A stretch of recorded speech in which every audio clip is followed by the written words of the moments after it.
मागील भागात आपण 816 खासदारांच्या नव्या संसदेबद्दल बोललो. पण या 816 पैकी सर्वात मोठी ताकद कोणती असेल? तर ती म्हणजे महिला.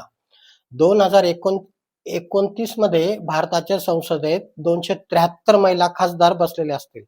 हा आकडा एक चमत्कार असेल, पण आजवरच्या इतिहासात महिलांना संसदेत 10 ते 15% वर कधीच स्थान मिळालं नाही. आता थेट 33%. हा बदल भारतीय राजकारणाची दिशा बदलणार की घराणेशाहीला नवी कवाडं उघडणार? पाहूया आजच्या व्हिडिओत अत्यंत सविस्तर आणि मुद्देसूद माहिती. नमस्कार, मी त्र्यंबक कापडे आणि आपण पाहतात त्र्यंबक कापडे डिजिटल. मंडळी, नारी शक्ती वंदन अधिनियमानुसार आता संसदेत प्रत्येक तिसरी व्यक्ती महिला असेल. सध्या लोकसभेत केवळ 70 ते 80 महिला आहेत. ती संख्या आता थेट 273 वर जाईल. जेव्हा आपण 273 महिला खासदारांबद्दल बोलतो, तेव्हा आपल्याला मागे वळून देखील पाहावं लागेल, कारण ते देखील तितकंच महत्वाचं आहे. 1952च्या पहिल्या लोकसभेत राजकुमारी अमृत कौर या पहिल्या महिला कॅबिनेट मंत्री झाल्या होत्या. लोकसभेच्या पहिल्या महिला खासदार म्हणून अनेक नावं घेतली जातात, पण विजयालक्ष्मी पंडित आणि सुचेता कृपलानी यासारख्या नेत्यांनी संसदीय राजकारणाचा पाया रचला.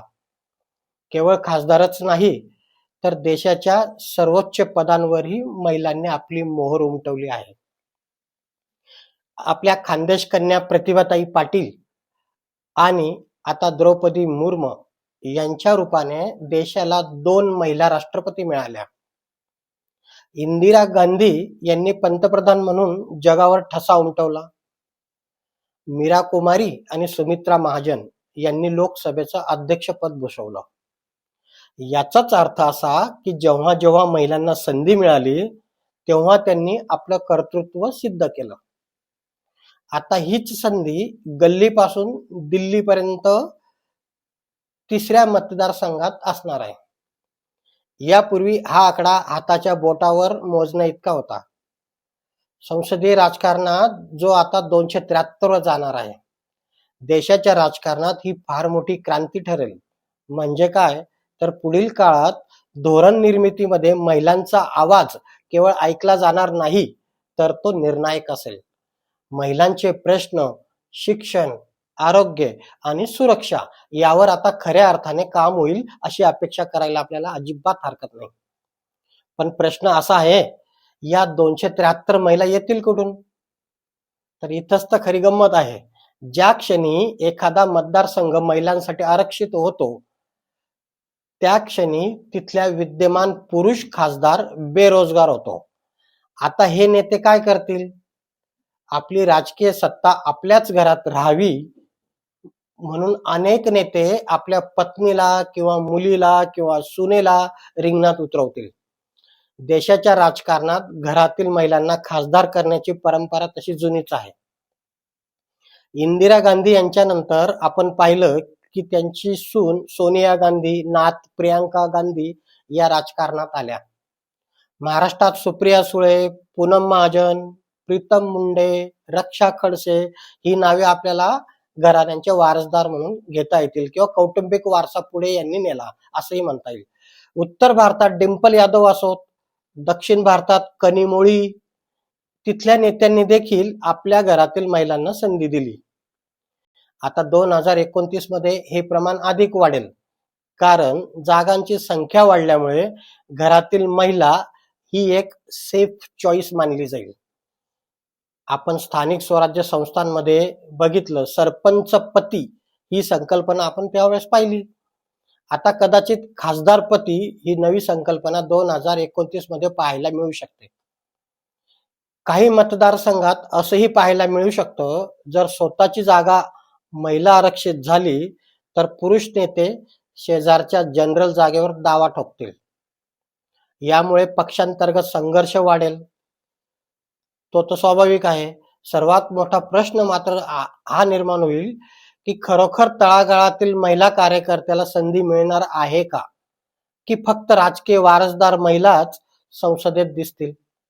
जर पक्षांनी फक्त घराणेशाहीला महत्व दिलं तर या आरक्षणाचा मूळ उद्देश बाजूला पडेल.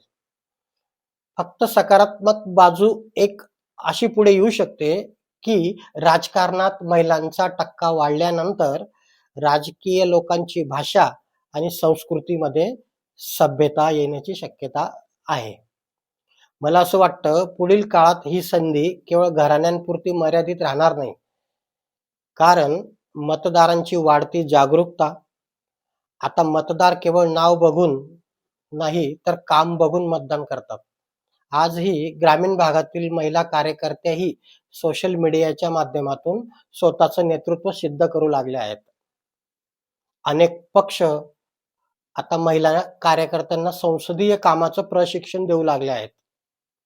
त्यामुळे काय होईल, 2029 मध्ये आपल्याला केवळ नेत्यांच्या पत्नी दिसणार नाही, तर शेतात काम करणाऱ्या, कॉर्पोरेटमध्ये असणाऱ्या आणि सामाजिक क्षेत्रातल्या लढाऊ महिलाही संसदेत दिसतील. त्यामुळे 273 महिला खासदार हा आकडा आता भारताच्या लोकशाहीला अधिक प्रगल्भ करेल, यात कोणतीही शंका नाही. पण संधी घराण्यांच्या मर्यादेत न राहता खऱ्या नेतृत्वापर्यंत पोहोचली पाहिजे. तुम्हाला काय वाटतं? तुमच्या मतदारसंघातून कोणत्या महिला नेत्याला तुम्ही संसदेत पाहू इच्छिता? कमेंटमध्ये नक्की सांगा. तोपर्यंत पाहत राहा त्र्यंबक कापडे डिजिटल. मंडळी, आपण मागील व्हिडिओला उत्स्फूर्तपणे प्रतिसाद दिला. राजकारणातल्या नव्या बदलाच्या ही व्हिडिओ मालिका अशीच नवनवे विषय घेऊन आपल्या पुढे येणार आहे. व्हिडिओचं नोटिफिकेशन आपल्याला लवकर मिळावं यासाठी चॅनलला लाईक, सबस्क्राईब करा आणि बेल आयकॉनचं बटन दाबा. मंडळी, मी पुन्हा एकदा सांगतो, चॅनल सबस्क्राईब करायला पैसे लागत नाही. या उलट पटकन सबस्क्राईब करा आणि माहितीच्या दुनियेत एक पाऊल पुढे राहा. धन्यवाद.